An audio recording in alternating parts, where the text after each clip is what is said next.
দেখো মারাত্মক ইম্পর্টেন্ট। হ্যাঁ, এই যে আমাদের উত্তম কুমার ছিলেন এবং আরো অনেক যারা খুব বড় বড় জায়গায় পৌঁছে গেছে, উত্তম কুমার নায়ক থেকে মহানায়কে পরিণত হয়েছিলেন।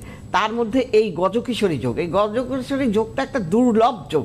মানুষ মাত্র 17 বছর বয়স থেকেই তার উন্নতি হতে শুরু করে। আচ্ছা, হ্যাঁ, তাহলে এই একটা যোগ মারাত্মক যোগ। বেশ। হ্যাঁ, তো এই যোগ যদি কারোর জন্মছকে জন্মকালীন থাকে, সে তো যেমন উত্তম কুমারের ছিল, আর যাদের মানে কিছু সময়ের জন্য হয় সেখানেও তারা লাভবান হয়।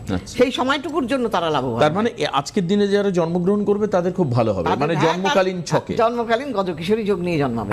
আচ্ছা, মানে সেটা কি কোন কোন দিক থেকে ভালো হয় আর কি? সর্বদিক থেকে। আচ্ছা, সর্বদিক থেকে। একটা মানুষ যদি 17 বছর বয়স থেকে শুরু হয় তার অর্থের প্রাচুর্য, সে বাড়ি গাড়ি সব করে ফেলতে পারবে। মানুষ তো অর্থটাই, নাম যশ সবকিছু। কাজেই সেই জন্য এরকম একটা যোগ। তার মানে আজকে যারা জন্মগ্রহণ করছে তারা খুব লাকি, খুব লাকি, খুব লাকি। মানে আজকাল এবং পরশু তুমি বলছো 3 দিনের মধ্যে, মোটামুটি 2 দিনের মধ্যে মিথুন রাশিতে চন্দ্রের যোগ। অর্থাৎ আজকের দিনটা ভালোভাবে মানসিকতা নিয়ে কাজ শুরু করুন।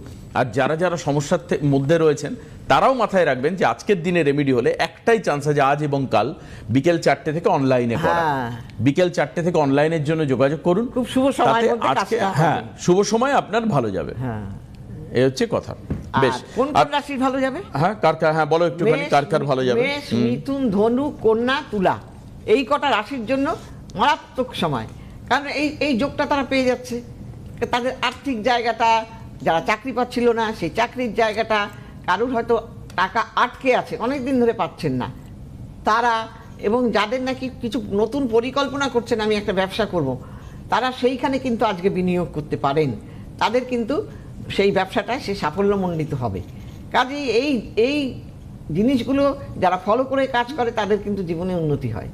কাজেই সেই জন্য প্রত্যেকটা মানুষের উচিত এই গ্রহযোগ, দেখুন আপনি রাজা হন বা উজির হন বা আপনি ভ্যান চালকই হন না, দেখবেন এমনও দেখা গেছে যে একজন ভ্যান চালকের ছেলে সে ডাক্তার হয়ে গেল, অথচ যার বাবার টাকা আছে, যার বাবার মায়ের টাকা আছে, তার সন্তান মানুষই হলো না। অতএব এই গ্রহযোগগুলোই সবচাইতে বড় জিনিস, তার সঙ্গে নক্ষত্রও থাকা চাই। হ্যাঁ, অতএব সবসময় এই গ্রহগুলোকে শুভত্ব রাখা উচিত।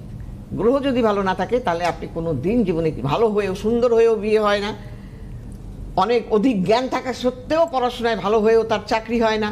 কেন হয় না? আমরা তো বলি অতীব ঘর নিজে না পায় ঘর, অতীব রম নিজে না পায় বর।